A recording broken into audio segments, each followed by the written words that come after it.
할렐루야. 오늘 읽으신 이 본문을 중심으로 해서 성도의 품격을 결정하는 리트머스다 라고 하는 제목을 가지고 준비되고 예비된 하나님의 은혜와 축복을 함께 나누고자 합니다.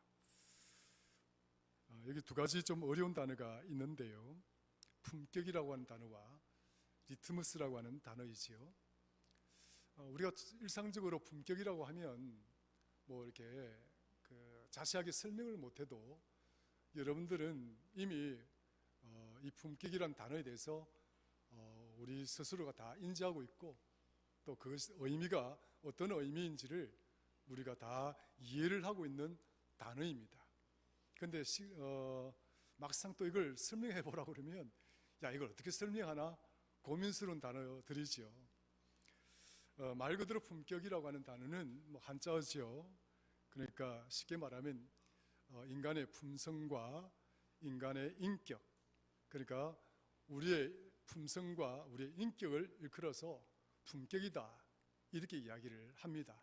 그러니까 우리의 성품들, 그리고 여러분들의 어떤 인격, 그리고 여러분이 갖추고 있는 어떤 인간으로서의 어떤 그런 본분, 그런 모습들을 통틀어서 우리가 품격이라고 이야기를 하는데요.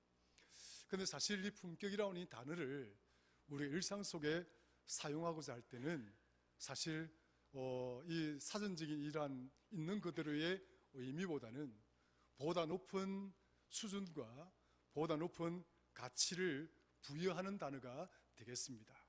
그러니까 근데 어떤 사람이 참 품격 있다 이렇게 이야기를 할 때에 그 사람을 우리가 그렇게 말할 때는 일부 다른 사람들, 보통 사람들보다 참 성품이 훌륭하고 참 인격이 참 좋으신 분이다 이렇게 우리가 표현을 하고자 할 때 품격이라는 단어를 사용을 하게 되는데, 그러니까 있는 그대로의 의미보다는 우리가 품격이라고 이야기하면 좀 더 높은 가치를 부여하고 좀 더 높은 수준을 배려하는 그런 의미로 사용하는 단어다 이렇게 이해를 해본다면, 성도의 품격, 그저 성도가 어떤 존재이고 또 성도가 어떤 인격을 가진 자이다 이런 일반적인 해석보다는 성도의 품격이라고 그러면 우리가 보통 일반적으로 생각하는 그런 성도들보다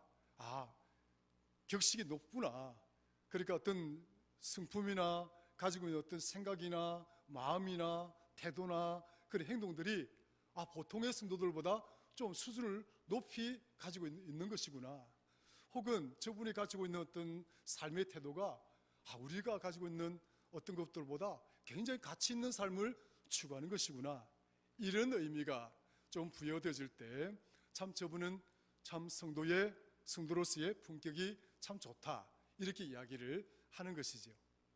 이런 관점에서 저와 여러분들의 인격뿐만 아니라 성품, 더하여서 성도의 품격이 정말 훌륭하고 좋으신 그런 분들이 다 될 수 있기를 주의 이름으로 축원합니다.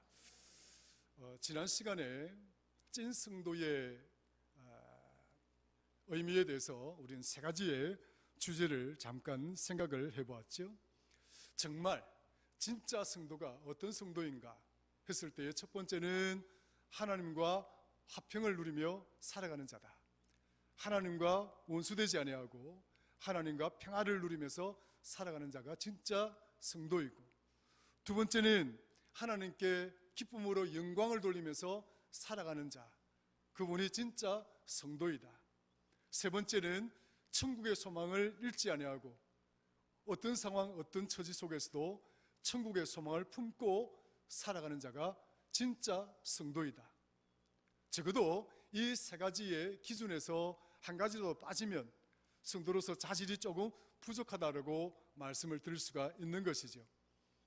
그러므로 저와 여러분 모두는 이미 우리 하나님과 화평한 자요, 우리 삶 자체가 하나님의 영광을 위해서 살아가는 그러한 성도요, 우리 믿음의 소망 가운데는 언젠가 주께서 우리에게 오실 때에는 우리 또한 주님과 함께 살아날 것이고 주님과 함께 휴거해서 하나님 나라의 천국의 백성이 될 것이다라고 하는 내세관이 명확하게 정리가 되어져 있고 확정된 그런 성도임을 우리는 모두가 확신하고 또 그런 성도로서 삶을 살아가기에 부족함이 없는 여러분들 되기를 주의 이름으로 축원합니다. 이러한 것이 진짜 성도의 어떤 자질이나 어떤 그런 본질의 모습이라고 한다면 오늘 성도의 품격을 결정하는 리트머스, 그러니까 보다 높은 수준, 보다 높은 가치를 드러내고 그런 삶을 살아가는 성도, 그 성도는 어떤 모습으로 그것을 판단하고 결정할 수 있을까? 바로 그 판단의 기준, 바로 그것을 일컬어서 우리는 리트머스라고 이야기를 합니다. 예컨대 여러분들 아마 경험이 있을 거예요. 혈액 검사할 때 이렇게 피를 뽑아서 리트머스를 갖다 대면, 피에다가 리트머스를 갖다 대면 색이 이렇게 혈액 환자들은 색깔이 또 다르게 바뀐다든가 건강한 사람은 또 색이 달라진다든가 이렇게 그 리트머스지라고 하는 것이 하나의 테스트지죠. 그 판별하는 기준은 어떤 이거냐 저것이냐라고 하는 것을 구분하는 바로 그 판별지가 리트머스인데 과연 우리의 성도의 이런 품격을 높여주고 정말 이 우리 성도들의 삶의 가치를 높여주는 그 판별, 그 기준에 그 리트머스는 과연 무엇이 있을까 생각을 해볼 때 오늘 우리가 읽은 이 본문은 우리에게 중요한 그 단서를 제공해 주는 말씀이다, 이렇게 말씀을 들을 수가 있습니다. 오늘 우리가 읽은 이 본문의 말씀은 말 그대로 시편에 나오는 대표적인 시이죠. 그래서 시편 전체는 150편으로 구성이 되어 있습니다만은 이 시편 150편 전체를 이렇게 간단하게 그 주제를 정리를 해보라, 그렇게 이야기를 해본다면 시편 전체의 주제는 하나님을 찬양하고 하나님께 감사하고 하나님께 기쁨을 돌리는 것이다. 하나님을 찬양하고 하나님께 영광을 돌리고 하나님께 큰 기쁨을 돌리는 것이다. 그것이 시편의 전체 주제의 내용이다라고 말씀을 들을 수가 있습니다.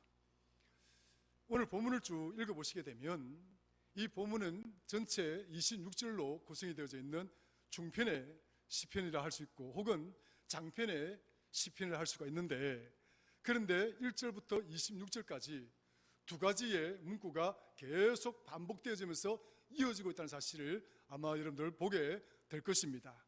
그것이 뭡니까? 첫 번째는 뭡니까? 여호와께 감사하라. 따라합시다. 여호와께 감사하라. 하나님께 감사하라. 이것이 1절부터 26절까지 동일하게 계속 읊어지고 있습니다. 시인은 오늘 시편 136편을 통해서 전체적으로 이야기를 하고 싶은 게 있습니다. 하나님, 우리가 하나님 앞에 하나님의 백성으로서 있는 이것 자체가, 삶 자체가 감사한 일이다. 그것이 첫 번째 주제이고, 두 번째, 이 시인이 이 시편 136편을 통해서 보이고자 하는 두 번째 주제는 뭔가 하니까 하나님의, 나를 향하신 하나님의 은혜가 영원하다는 거예요. 한번 보시면 1절에 한번 보시면 이렇게 시작됩니다. 여호와께 감사하라. 그는 선하심이요 그 인자하심이 영원함이로다. 2절에 보시면 신들 중에 뛰어난 하나님께 감사하라. 그 인자하심이 영원함이로다. 하나님의 인자하심이 영원하다. 이 인자함이라고 하는 것은 히브리어로 헤세드라는 단어입니다. 헤세드라고 하는 이 단어는 번역을 러브라고 번역하기도 하고 체리티라고 번역하기도 합니다. 사랑, 자비, 혹은 이 헤세드는 은혜라고 번역을 하기도 하죠. 은혜, 하나님의 은혜. 그러니까 시인은 이 136편을 통해서 하나님께 감사하라. 왜 감사를 하느냐? 나를 향하신, 우리들을 향하신, 또 나를 위해서, 우리들을 위해서 베푸신 하나님의 은혜가 너무 크다. 그렇기 때문에 하나님께 감사라는 거예요. 그런데 그 감사의 그 강조점이 한두 절에서 끝나는 것이 아니라 26절 시편 136편이 끝나는 지점까지 똑같이 반복을 하고 있는 것입니다. 한번 따라 하십시다. 하나님께 감사하라. 하나님의 인자하심이 영원함이로다. 할렐루야. 오늘 저와 여러분들을 향하여 베푸신 하나님의 은혜가 영원한 줄로 믿으시기를 주의 이름으로 축원합니다. 시인 136편을 쓰고 있는 이 시인은 자신이 처해져 있는 역사, 자신이 처해져 있는 나라, 그 나라를 총틀어서 역사와 이 국가를 향하신, 그리고 역사와 이 국가 속에 있는 자신의 백성들을 향하신, 그리고 그 백성 가운데 서 있는 내 개인 자신에게 향하신 그 하나님의 은혜가 얼마나 큰지에 대해서 시편 136편에서 1절부터 26절까지 그 단락단락으로 이렇게 나누어서 설명을 하고 있는 것입니다. 쭉 주제를 보시면은 다양한 주제들이 나타나고 있습니다. 많은 주제들이 나타나고 있습니다. 그러니까 범사에 있어서 나를 향하신, 나를 위해서, 우리 백성들을 향하신, 우리 백성들을 위해서, 그리고 이 역사를 향하신, 이 역사를 위하여 베푸신 하나님의 은혜가 너무나 크다. 너무나 크다. 그저 이 시인의 관점에서 본다면 내가 할 수 있는 말, 내가 하나님 앞에 쓸 때마다 할 수 있는 말은 그저 감사할 그 단어밖에 없다라고 하는 이 의미를 136편에서 이야기를 하고 있는 것이죠. 사실 시편의 모든 저자들은 이 삶의 주제를 따라서 시편을 써왔고, 또 시편에서 저들이 노래한 대로 저들 삶에서 그것을 온전한 모습으로 실현하고 실천하고, 또 그것을 삶을 통해서 노래해왔던 그런 내용들이 시편에 온전히 기록되어져 있는 것처럼 오늘 이 시인도 마찬가지입니다. 그는 이 글로서 그저 하나님을 노래하고 하나님을 찬양하고 하나님께 감사하는 것이 아니라 이 시인은 그의 삶 전부를 통해서, 삶을 통해서 하나님을 찬양하고 삶을 통해서 하나님께 감사하는 인생을 살았던 인물입니다. 그러므로 사랑하는 성도 여러분, 우리가 하나님께 감사한다라고 하는 이 의미는 그저 우리 마음속에 있는 그 감사의 그 의미를 우리 언어로 표현하는 그 수준에서 멈추는 것이 아니라 우리가 표현하고 우리가 기도하고 우리가 말하는 그 이상의 삶의 자리에서 우리의 삶을 통해서 그 감사를 드러낼 수 있어야 되고, 그 감사의 삶을 마치 노래하듯이 살아갈 수 있어야 한다는 것을 가르쳐주고 있습니다. 성도 여러분, 오늘 우리들을 이곳에 부르신 하나님의 은혜에 감사하십니까? 감사하십니까? 네, 감사하시면 오늘 이 교회 문을 나서는 그 순간에도 더욱 하나님께 감사하고 여러분 삶을 통해서 하나님을 감사의 노래로 찬양하며 살아갈 수 있는 그런 성도가 되기를 주의 이름으로 축원합니다. 루터는 위대한 인물이죠. 그는 우리 개혁 교회가 이렇게 탄생하는 데에 밑거름이 되었고 마중물이 되었던 큰 인물이었습니다.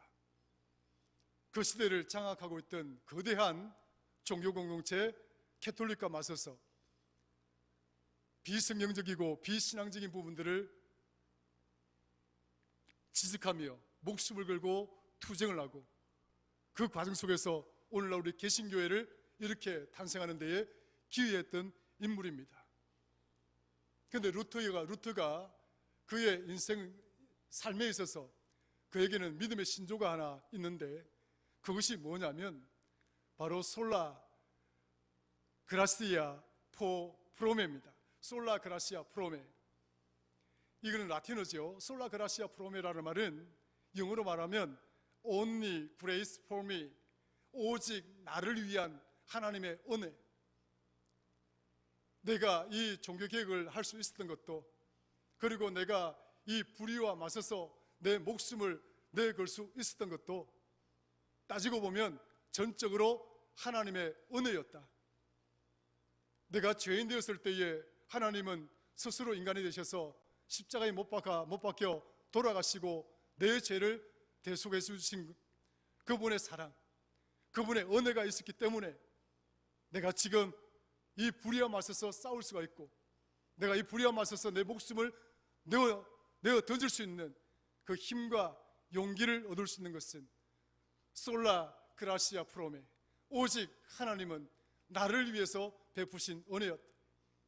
그 은혜가 없었다고 한다면 나는 이런 삶을 살아갈 수 없었다라고 하는 놀라운 이 슬로건을 루터가 고백합니다. 솔라 그라시아 프로메, 오직 하나님은 나를 위한 은혜를 베푸시는 분이었다. 사랑하는 성도 여러분, 오늘 우리들을 향한 하나님의 은혜가 크지만, 그러나 개별적으로 우리 자신들의 면면을 돌아보게 되면 오늘 이 하나님의 은혜가, 나를 향한 하나님의 은혜가 그 어떤 언어로도 그 무엇으로도 설명하거나 보충할 수 있는, 대체할 수 있는 것이 아님을 믿으시기를 주의 이름으로 축원합니다. 그 은혜가 있기 때문에 오늘 우리는 여기서 하나님을 찬양하고, 그 은혜가 있었기 때문에 우리는 하나님의 백성으로서 자부심과 긍지를 가지고 천국의 소망을 가지고 살아가는 그런 존귀한 성도가 된 것이 아니겠습니까? 오늘 그 은혜가 오늘 우리 가운데 충만하게 역사하실 줄로 믿습니다. 나를 향한 이 하나님의 은혜, 우리들을 향한 하나님의 은혜, 이 교회를 향하신 하나님의 은혜는 이례적으로 끝나는 것이 아니라 이 은혜를 받은 그 순간부터 영원히 하나님 앞에 서는 그 순간까지 그 은혜는 영원할 것이다라는 사실을 여러분 믿으셔야 하는 것입니다. 오늘 시인은 고백합니다. 하나님께 감사하라. 하나님의 인자하심이 영원함이로다. 하나님의 그 은혜가 영원하다.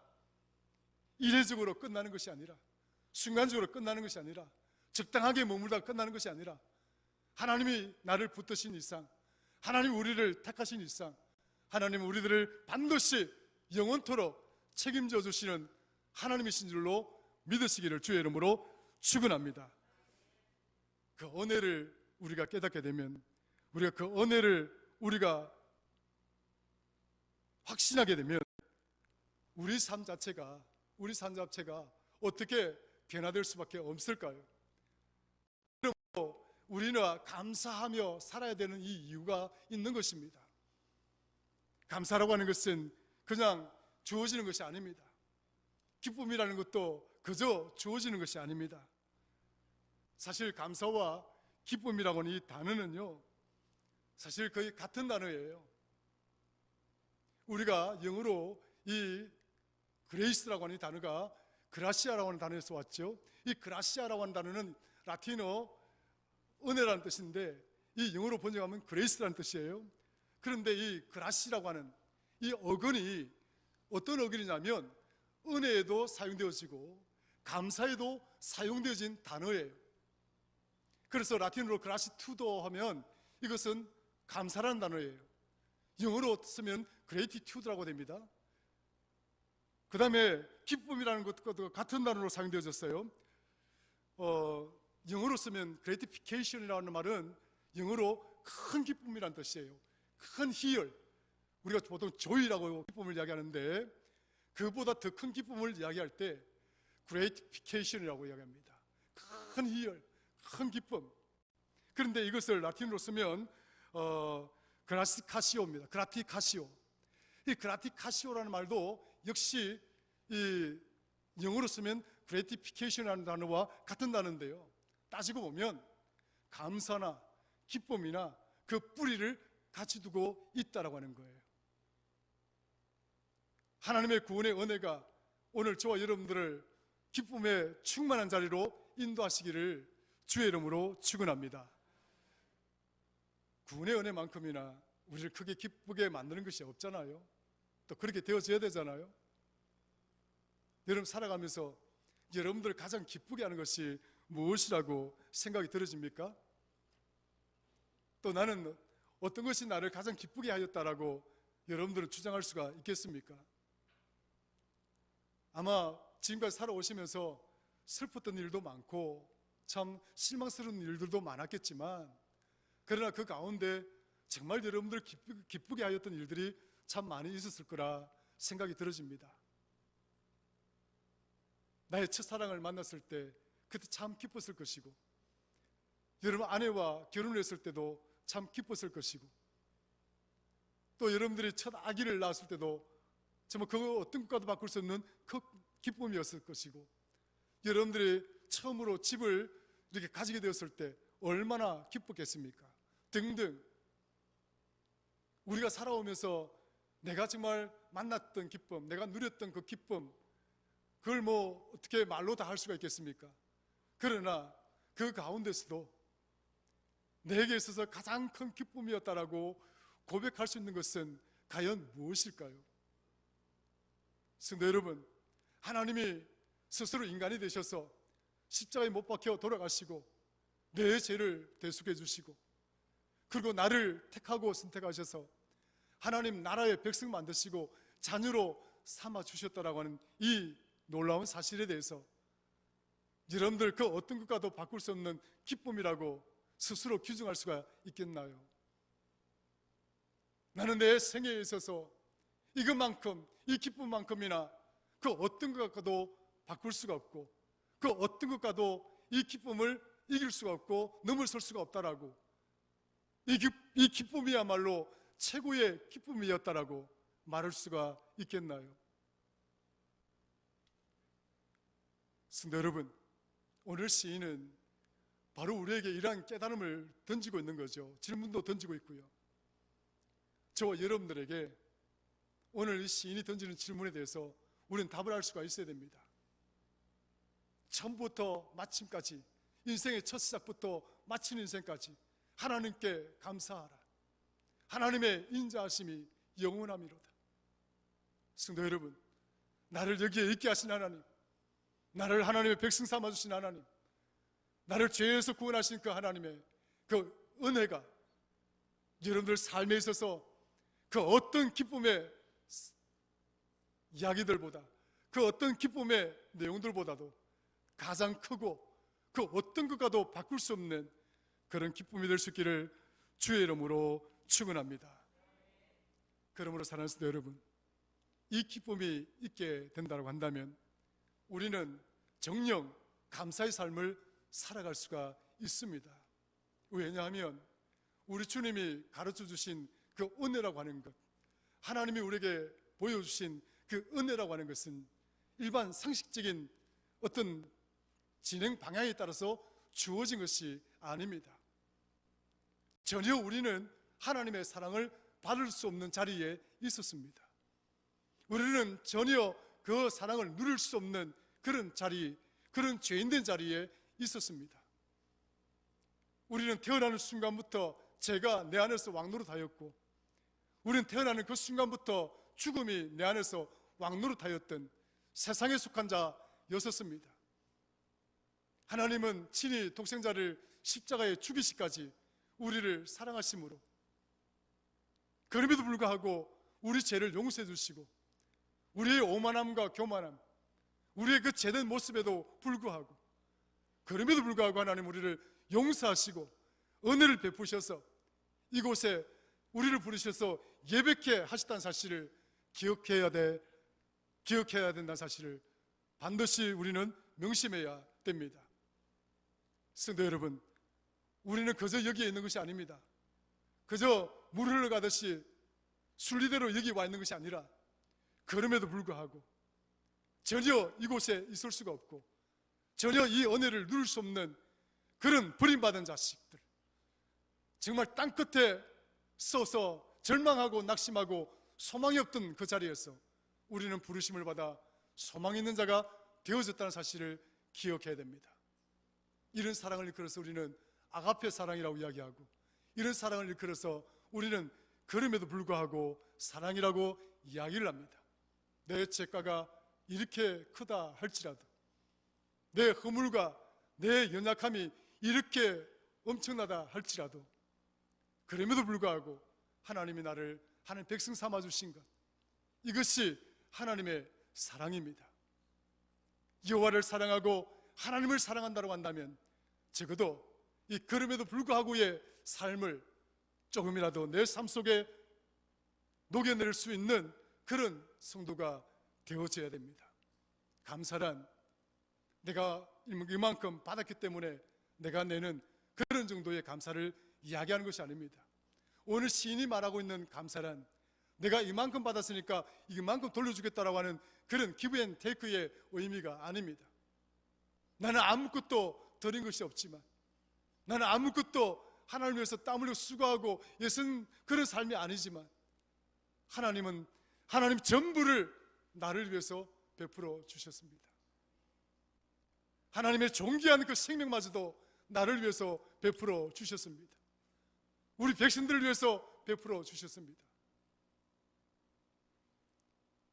하나님은 오늘 시편 이 136편을 통해서 그럼에도 불구하고 우리가 감사할 수 있는 삶이 무엇인가를 가르쳐주고 있습니다. 성도 여러분, 여러분 삶의 자리에 하박국서 3장 18절, 19절, 17절에서 19절까지 말씀하고 있는 이 내용대로 무화과 나무를 심었는데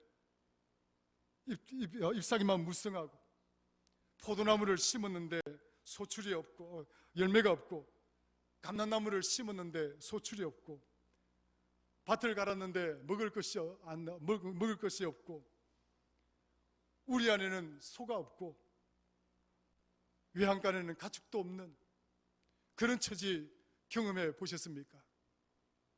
하박국은 고백합니다. 이렇게 고백합니다.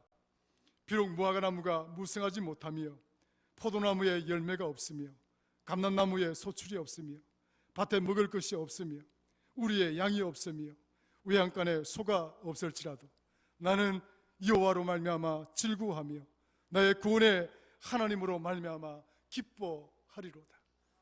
성도 여러분, 오늘 저와 여러분 모두가 감사가 있는 성도가 되십시다. 그것은 내가 받은 만큼 내가 드리겠다는 의미가 아닙니다. 여러분 삶의 자리에 이 하박국 선지자가 고백하는 것처럼 무화과 나무를 심어도 잎사귀만 무성하고 포도나무를 심었는데 열매가 없고 외양간에는 가축도 없고 우리는 소도 없고 그런 텅 비어있는 정말 척박하기 이를 데 없는 그런 상황, 그런 처지, 환경 속에 내몰린다 할지라도 오늘 나를 택하시고 하나님 백성 삼아주신 그 은혜를 생각하시면서 오늘 시인이 고백하는 것처럼 하나님께 감사하라. 그의 은혜는 영원함이로다. 이 고백이 오늘 저와 여러분 모두의 고백이 되시기를 주의 이름으로 축원합니다. 그러므로 사랑하는 성도 여러분, 감사와 기쁨의 내용과 크기를 얼마만큼 내가 보여줄 수 있고 또 얼마만큼 그 감사의 삶을 살아갈 수 있느냐에 따라서 여러분들의 성도의 품격이 결정되어진다는 사실을 여러분들 기억하실 필요가 있습니다. 누군가가 나를 향하여 저분의 성도의 품격이 너무 훌륭하시다, 그 품격을 판별하고 그것을 결정할 수 있는 것이 뭐냐? 결국 오늘 성경은 우리에게 오늘 저와 여러분 안에 기쁨이 있느냐, 혹은 저와 여러분들 심령 속에 감사가 있느냐, 텅 비어있는 척박한 환경 속에서도 기뻐하고 정말 고난과 고통과 그 역경의 자리에서도 기뻐하고 감사할 수가 있는가?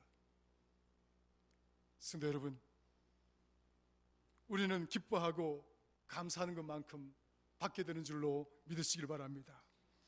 우리는 기뻐하고 감사하는 것만큼 세상 사람들과 달리 이 세상을 살아갈 수가 있습니다. 우리는 기뻐하고 감사하는 것만큼 저와 여러분들, 우리 교회가 승리의 삶을 살아가게 되는 줄로 믿으시고 이 기쁨과 감사가 성도의 품격을 결정적으로 결정한다 하는 사실을 꼭 기억하시고 여러분의 심령 가운데 기쁨과 감사, 우리 교회 가운데 기쁨과 감사가 충만한 그런 교회가 되기를 주의 이름으로 축원합니다. 하나님 아버지 고맙고 감사합니다. 오늘 사랑하는 성도들을 통해서 영광을 받으시고 또 우리 성도들 삶 자체가 기쁨이 가득하게 하시고 감사가 가득한 은혜의 삶을 살아내기 위해 부족함이 없도록 축복하여 주옵소서. 감사합니다. 예수님의 이름으로 기도드리옵나이다. 아멘.